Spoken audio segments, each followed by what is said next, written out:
Es de primero de desamor que las cosas que acaban no vuelven y que cuando vuelven son solo simulacros de lo que fueron. Sin embargo, estamos en un entorno en el que pensamos en volver a una normalidad que parece que no era tan buena. ¿Por qué en vez de pensar en volver a lo de antes, reflexionamos sobre lo que vendrá? ¿Por qué ahora que hemos parado el sistema no aprovechamos para cambiar el sistema? Hoy vamos a hacerlo en Un País para Pensar. Las transformaciones cambian las respuestas, las revoluciones como la que vivimos, las preguntas. Hoy queremos pensar sobre esas nuevas preguntas con el filósofo Daniel Innerarity. Daniel, bienvenido, gracias por estar con nosotros. ¿Cómo estás? Muy bien, pues encantado de estar aquí en esta conversación para pensar. Tú insistes en que esto que hemos vivido no es el final del mundo, pero sí puede ser el final de un mundo. ¿Cuál es ese mundo que crees tú que se acaba? Bueno, yo creo que se lleva ya bastante tiempo acabándose ese mundo entendido como compuesto por sujetos autosuficientes, invulnerables, casi inmateriales, etéreos, que no necesitaban ningún tipo de protección.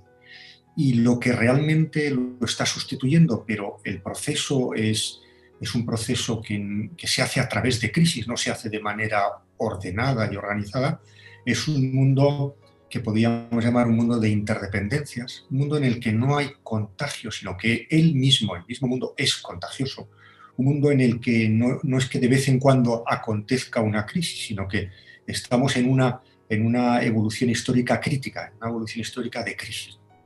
Yo recuerdo biográficamente, porque a mí me influyó mucho en mi propia formación filosófica, en los años 80 yo vivía en Alemania cuando la crisis de Chernobyl y asistía a clases de Ulrich Beck, y para mí aquello fue un golpetazo tremendo, ¿no? Una clara conciencia de que los espacios habituales de protección ya no nos protegían, ¿no?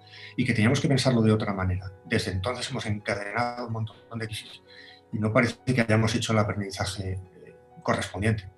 Quizás, Daniel, a veces parece que lo que sorprende que nos sorprendamos, ¿no? Con todo esto. Nos hemos acostumbrado a esto de sorprendernos con las sorpresas, a estos shocks. El sistema político nuestro son unos sistemas políticos en los cuales no hay incentivos para invertir grandes recursos, grandes esfuerzos en estrategia más allá del plazo electoral, ¿no?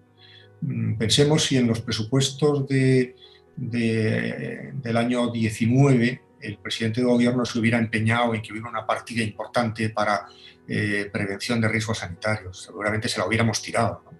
Es decir, que es una especie como de encadenamiento fatal de pequeños errores que se van agregando y nadie tiene la visión de conjunto. Y todo está lleno de free riders, ¿no? de pequeñas acciones que en sí mismas no son ni buenas ni malas. Yo contamino solo un poco, yo no me pongo la mascarilla. Bueno, esas cosas en sí mismas no son especialmente catastróficas. Lo que es catastrófico es la agregación. Es decir, yo creo que vivimos en una sociedad potencialmente catastrófica precisamente porque hay muchos mecanismos de agregación espontánea e irregulada y muy poca gobernanza de esa interacción entre sujetos que actúan descontroladamente.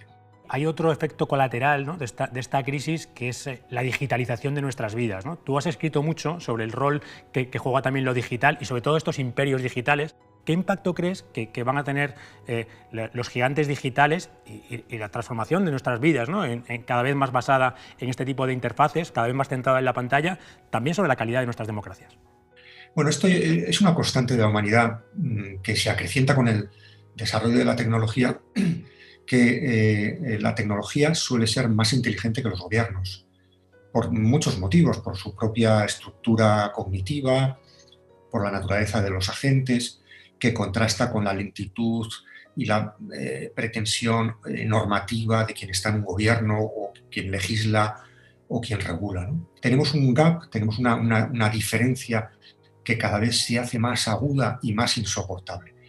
En estos momentos, además, con la entrada en dos mundos especialmente enrevesados desde el punto de vista tecnológico, que son la financiarización de la economía y la digitalización, este decalaje entre tecnología y gobernanza es brutal. ¿Cómo resolvemos esto? Tenemos que generar buena regulación. No basta con la voluntad de regular. Pensemos cómo, por ejemplo, la regulación financiera depende en buena medida de un instrumento como los acuerdos de Basilea, es decir, una institución medio informal en la cual agentes financieros y gobiernos e instituciones globales comparten un espacio de deliberación y de discusión. ¿Por qué? Porque los gobiernos no conocen bien la tecnología financiera y tienen que transaccionar con esos actores. Desde el punto de vista de las empresas digitales, algo similar nos está ocurriendo.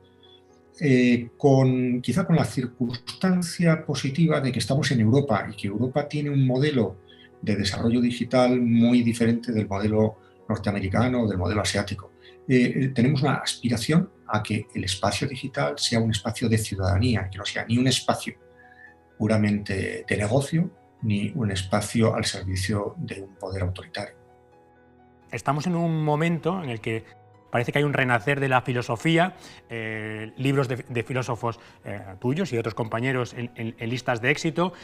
Igual que hace unos años yo decía, ¿no? Los compañeros tenían aquí economistas favoritos, ahora tenemos filósofos favoritos y hay una vuelta a todo esto. ¿Cómo crees tú que la filosofía encaja en este momento y cómo nos puede ayudar filosofar, como verbo, que me gusta más, como acción, en un momento como este? Cuando se recurre a los filósofos para explicar cualquier asunto, eso es una primera señal de que las cosas van muy mal. Yo suelo decir que los filósofos somos especialistas en el todo y que nosotros hablemos del todo, a muchas personas les da a entender que sabemos de todo, lo cual no es cierto. Es muy distinto hablar del todo, es decir, de la totalidad, de cómo se relacionan las cosas, que de todas las cosas, que evidentemente no podemos saber, pero bueno, eso nos obliga a una cierta curiosidad, bueno, y también nos hace sospechosos de que en el fondo no sabemos de nada, ¿no? Sabemos del todo, no sabemos de todo, pero a veces parece que no sabemos nada. Pues yo creo que es muy interesante también esta necesidad de pensar a veces en el todo, ¿no? y el impacto que tienen todas estas componentes cada vez más interrelacionadas, como decías tú, y en esta complejidad en la que vivimos.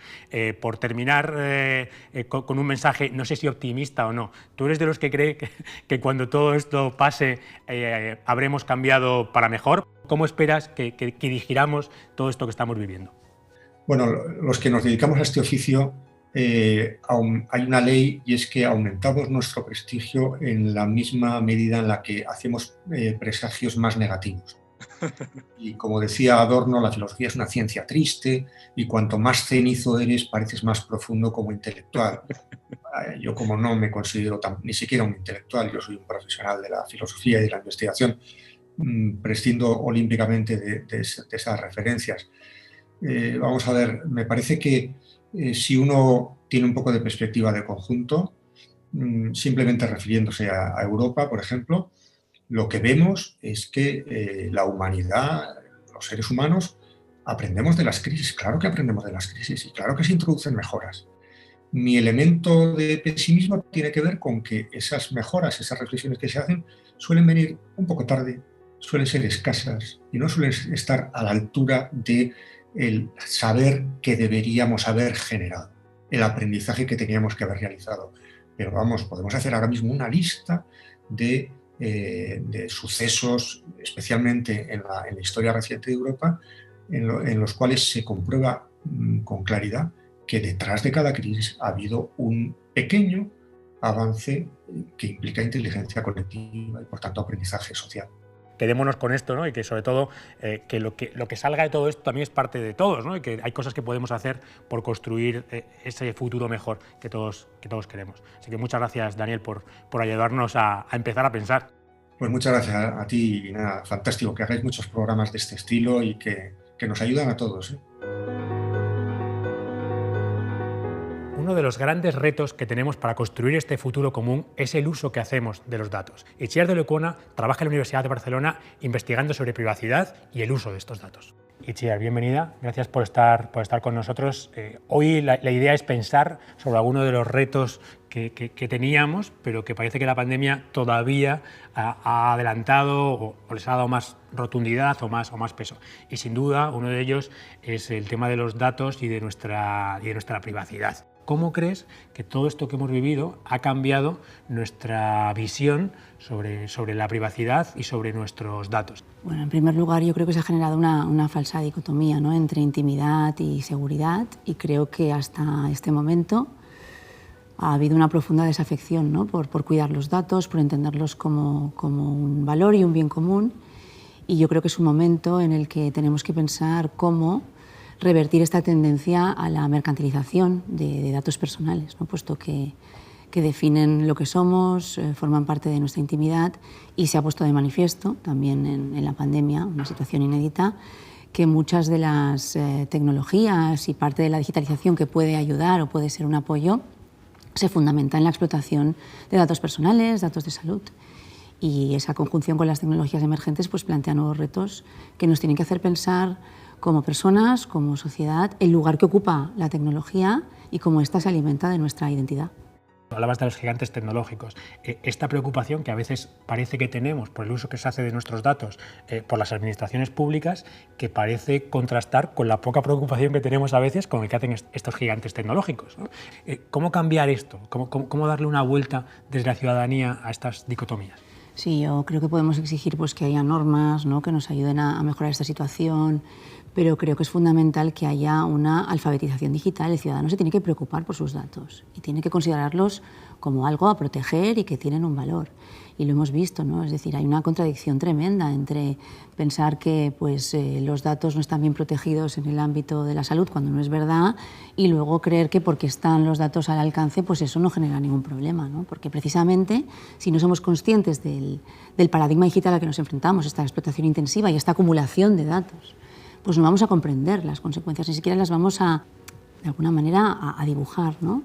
Y yo me refiero a esta falta de control o a esta pérdida de control sobre nuestros datos que ahora tenemos que recuperar, que tiene que ser una prioridad y que entonces nos permitirá evaluar pues, posibles discriminaciones o evitarlas, usos no deseados. Yo creo que hay que retomar el control sobre los datos en la sociedad digital.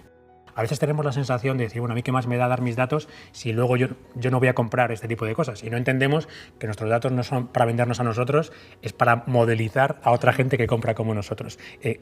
¿Cómo luchar también contra esa visión, ¿no?, pues personalista, y cómo construir ese ecosistema de la privacidad? Creo que es fundamental exigir transparencia y rendición de cuentas, y que el mundo digital es muy opaco, ¿no?, y esa tendencia hay que revertirla, y esa es una de las posibilidades. Es decir, ver los datos como un valor común a proteger y luchar contra ello, es decir, contra esa banalización de lo que es nuestra información personal. Hay un discurso seguramente interesado que trata de explicarnos que los países que mejor han respondido a esta crisis son los que tienen más control, ¿no?, los gigantes asiáticos, sobre todo China, ¿no?, ha sido más capaz de dar respuesta a todo esto, entre otras cosas porque tiene mayor acceso a los datos, y que los ciudadanos chinos no tienen ninguna privacidad, pero a cambio tienen este concepto de seguridad. ¿Cómo crees que debemos digerir también estos mensajes, como digo, muchas veces interesados, de que las sociedades de control responden mejor a este tipo de problemas? Esas sociedades de control a las que te refieres no representan nuestro modelo ni político, ni social, ni cultural. Por lo tanto, no parece adecuado, ¿no?, fijarse en esos modelos y en esos sistemas de control que además son invasivos. Es decir, las reglas del juego tienen que fundamentarse en que pues, las medidas que se tomen sean proporcionales a los fines que se persiguen, respetuosas con los derechos. No podemos llegar a anular derechos, aunque estemos en plena pandemia. Pues muchas gracias por avisarnos también de la importancia que tienen los datos hoy y de la que van a tener en estos debates futuros, no solo sobre la privacidad, sino sobre la calidad de nuestras democracias y sobre nuestras libertades vitales, ¿no? Pues muchísimas gracias. Este futuro complejo necesita consensos. Christoph Steck es el director de Políticas Públicas e Internet en Telefónica. Trabaja en la construcción de un nuevo pacto digital. Christoph, bienvenido. Gracias por acompañarnos. Hoy estamos tratando de pensar y de abordar el futuro desde una visión diferente. Quizás una de las cosas que más hemos visto en esta pandemia es esta aceleración de lo digital, este avance de la transformación digital de la que llevamos mucho tiempo hablando. Vosotros en Telefónica insistís mucho en poner a las personas en el centro de esta transformación digital. ¿Cómo se hace esto? ¿Cómo incluimos a las personas, a nuestras necesidades, a la ciudadanía en este avance digital que parece imparable y que todos vivimos? Yo creo que has puesto el punto realmente en el tema más importante, ¿no? Que es que estamos en un proceso muy rápido de digitalización. Con la pandemia, lo que ya estaba en marcha se ha acelerado. Entonces estamos hoy en un mundo en que ya estamos en una sociedad digital. Ya somos todos digitales. Hemos movido el trabajo, la educación al digital en pocas semanas, lo que normalmente tardan a lo mejor años, hemos hecho en poquísimas semanas. Entonces tenemos el reto que tenemos que ver que adaptamos todas las políticas a este entorno, ¿no? Entonces, nosotros pensamos en Telefónica que esto es el momento de una inflexión, es un momento decisivo para colaborar juntos, el público y el privado, y trabajar en un nuevo pacto digital, como lo llamamos, que es un contrato social, es una idea común donde queremos llegar con la digitalización. Y efectivamente, que has dicho, es muy importante. Las personas tienen que estar en el centro. Eso significa esto tiene que ser una digitalización sostenible, pero más que nada inclusiva y justa. Y con esto queremos decir que primero tenemos que conectar a todo el mundo, porque España va bien con la conectividad en términos generales, pero hay algo que tenemos que hacer. Pero más que nada tenemos que usar la posibilidad de la conectividad, las posibilidades de la digitalización para realmente crear valor en este país. Eso es muy importante. Todavía no estamos a niveles de las capacidades y habilidades digitales como otros países. Todavía no estamos preparados en todos los aspectos del tejido digital, especialmente en los pymes, para realmente aprovechar las posibilidades de la digitalización. La administración pública en algunos aspectos está muy avanzado, también si comparamos con otros países, la administración pública española está muy preparada, pero en otros ámbitos no. Hay datos de la pandemia que nos han enseñado esto y tenemos que aprender de esta fase que era muy rápida para realmente hacer el siguiente paso. Hay otro de esos debates abiertos que tiene mucho que ver con los datos, ¿no? Y con el uso que se hace de los datos, también vinculado a veces a estas plataformas, pero si quieres, incluso por arriba, a eso que llama Zuboff el capitalismo de vigilancia, ¿no? A esas empresas que han basado sus modelos de negocio en este acceso masivo a los datos. ¿Cuál es vuestro posicionamiento ahí en este debate y cómo creéis que tanto la regulación como la concienciación, ¿no? Tanto el rol que tienen los estados como el rol que tenemos los ciudadanos va a cambiar para hacer un debate más justo y más ético en este entorno de los datos? Yo creo que en el fondo tenemos otra vez distinguir. ¿Es útil que usemos los datos? Sí, en muchos aspectos sí. Hay muchos aspectos en que no vamos a lograr, por ejemplo, ser una economía o sociedades más sostenibles desde el punto de vista medioambiental, que no vamos a lograr realmente luchar contra el cambio climático si no vamos a usar datos, porque los datos son la base para hacer nuestras sociedades más inteligentes. Yo creo que en Europa estamos buscando un modelo en que podemos usar datos sin realmente afectar la privacidad de las personas. Y hay maneras de hacer esto. Por ejemplo, se puede usar datos anonimizados. Hemos visto en la lucha contra la pandemia que con datos anonimizados podemos ver si las medidas que se han implementado por los gobiernos son efectivos.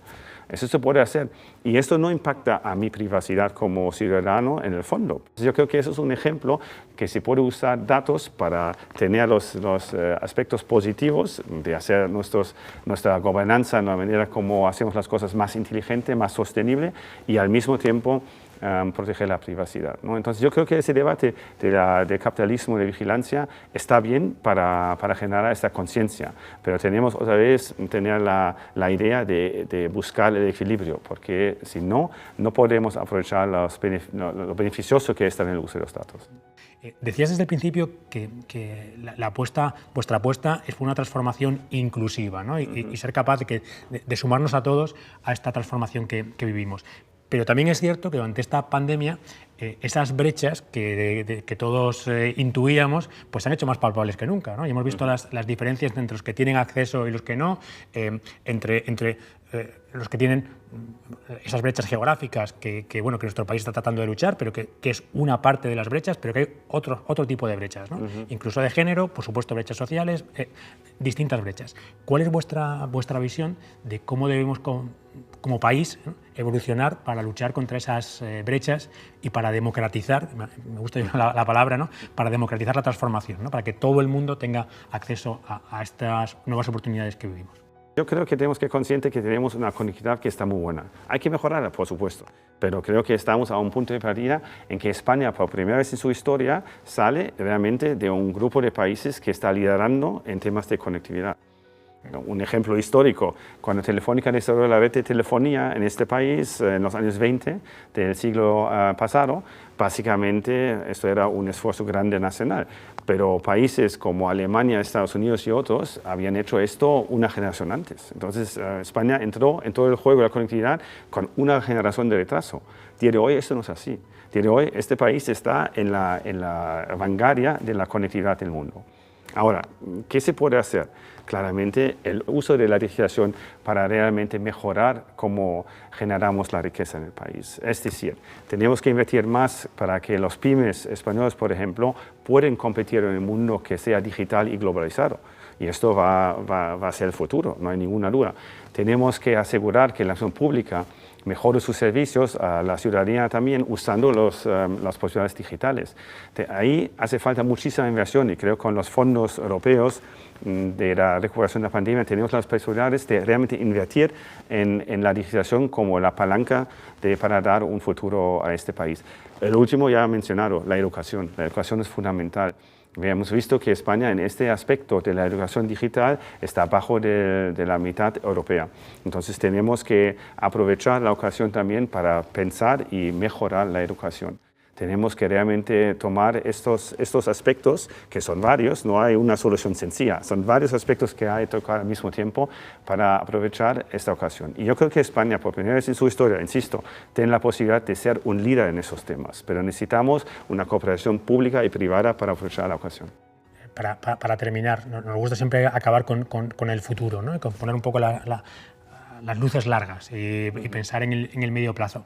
¿Cómo ves España en el medio plazo? ¿Cómo ves el efecto de estos nuevos consensos, de estos pactos, de este compromiso de todos en lo digital, en esto que podríamos lograr, ¿no?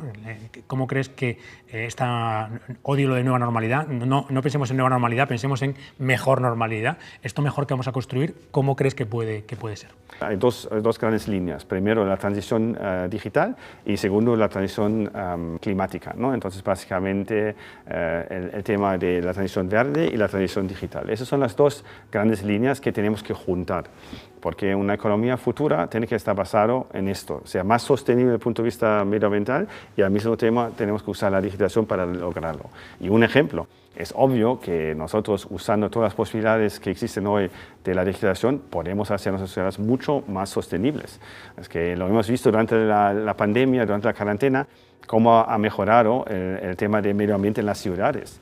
Creo que no cabe ninguna duda que el trabajo a remoto está dando en muchos ámbitos unos resultados muy buenos y la gente se queda con una calidad de vida más alta y pueden conciliar mucho mejor su vida privada con su vida laboral. Creo que hay muchos temas en que nadie quiere volver al 2019, queremos seguir con lo que hemos aprendido. Entonces, yo insisto, tenemos que usar la digitalización como una herramienta para realmente hacer nuestras sociedades más sostenibles. Tenemos que desarrollar modelos de negocios nuevos basados en la digitalización que nos pueden dar trabajo y un futuro para nuestros niños. Pues nos vamos a quedar con esto, ¿no? Con la tecnología y lo digital como una herramienta para hacer un mundo más sostenible y, en definitiva, para mejorar las vidas de todos nosotros, ¿no? Que yo creo que es una derivada, aparte de ilusionante, cada vez más cercana y más real, ¿no?, que todos percibimos. Así que gracias Christophe, por acompañarnos y contarnos un poco de este futuro. Muchas gracias.